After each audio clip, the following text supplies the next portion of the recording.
आहे.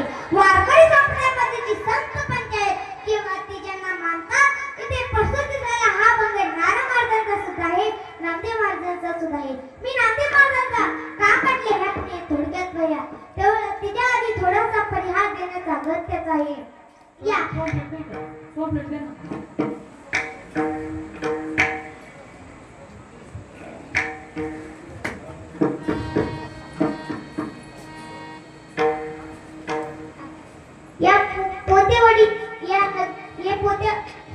पोतेवाडी नगरीमध्ये चालू असलेला अखंड हरिनाम सप्ताह हा चौथ्या दिवसाची तारीख माझे मृदुंगाचार्य महावीर महाराज घुले यांनी माझी तारीख घेतली. त्यांना ही वंदन करते आणि माझे गुरुवर्य कांताताई मालकासाहेब सोनटक्के यांना ही वंदन करते आणि कीर्तनाला सुरुवात करते.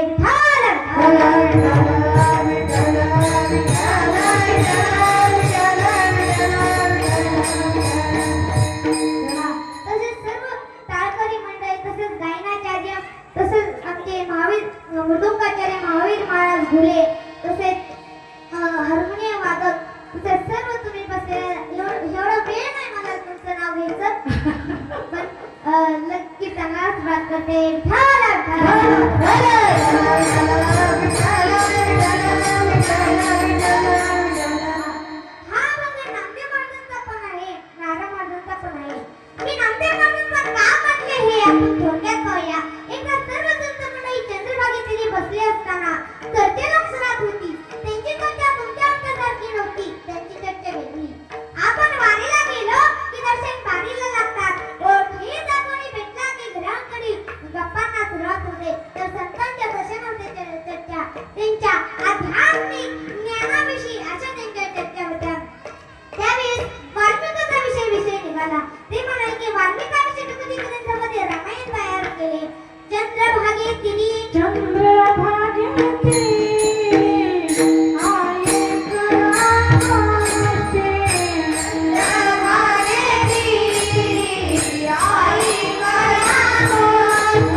ग्रंथ केले.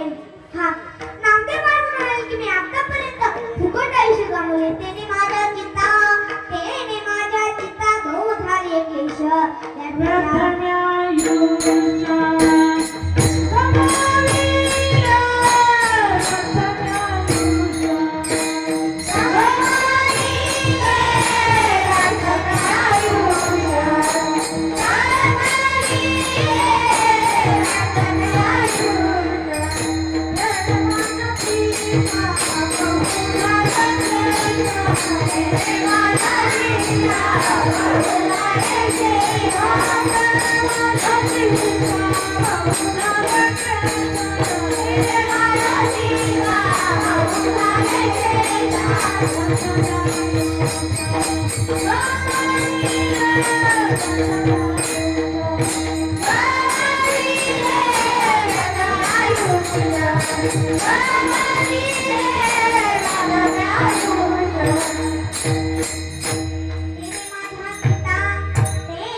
सुटी तळेवेळी होती आईशाची वृद्धी आताची अवधी थोडी असे नामदेव महाराज म्हणतात की आता माझा संकल्प सुटलाय जर माझा संकल्प न झाल्यास मी जीवा काढून तुझ्या पुढे ठेवीन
भोगायला सुद्धा तयार आहे. मग राधेने असा शाप दिला की तू 100 वर्ष राक्षस होऊन जाशील असा शाप देऊन राधा तिथून रुसून निघून गेली. आणि भगवंत बाहेर आले. भगवंत बाहेर आल्याच्या नंतर भगवंत श्रीरामाला म्हणाले, श्रीराम्या इथे कोणी आले होते का? श्रीराम म्हणाले की हो, इथे राधा आली होती. ती मला शाप देऊन निघून गेली. ती मला शाप देऊन निघून गेली. मग भगवंत म्हणाले की आता